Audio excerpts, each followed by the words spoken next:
এগুলোর আসলে কোনো শেষ হচ্ছে না। সবচাইতে বড় কথা হচ্ছে স্বরাষ্ট্র মন্ত্রণালয়ে যে উপদেষ্টা বসে আছেন তার দায়িত্ব দেশের জনগণের প্রোটেকশন করার। সেই জিনিসটা যদি তারা না করতে পারে এবং তার দায়ও যদি না স্বীকার করে, তাহলে তার কোনো যোগ্যতা নেই যে সে ওই পদে আসলে থাকবে। সে গতকাল রাতের বেলাও যে বক্তব্য দিয়েছে তাতেও তার কোনো দায় বা সেই দায়ের থেকে সে পরবর্তী পদক্ষেপ কি নিতে চায় সেসব ব্যাপারে সে কোনো কিছুই বলেনি। কে করেছে, আওয়ামী লীগের দোসর করেছে নাকি কে করেছে সেটা আমার জানার দরকার নাই। আমার নিরাপত্তা নিশ্চিত করা তার দায়িত্ব।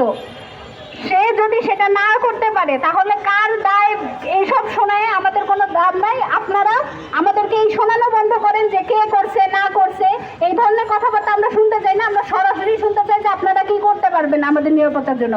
যদি কিছু না বলতে পারেন, যেহেতু এখন পর্যন্ত কিছু না বলতে পারছেন, 6 মাস হয়ে গেছে, তারপরেও যেহেতু আপনারা কোনো কিছুই করতে পারেন না, তাহলে আপনার কোনো যোগ্যতা নাই যে ওই পদে আপনি বসে থাকবেন। আপনি দায়ও নেন নাই, আপনি কোনো কিছু করেনও নাই, আপনার কোনো যোগ্যতা নাই স্বরাষ্ট্র উপদেষ্টা এই পদে আসীন থাকার। ধন্যবাদ সবাইকে।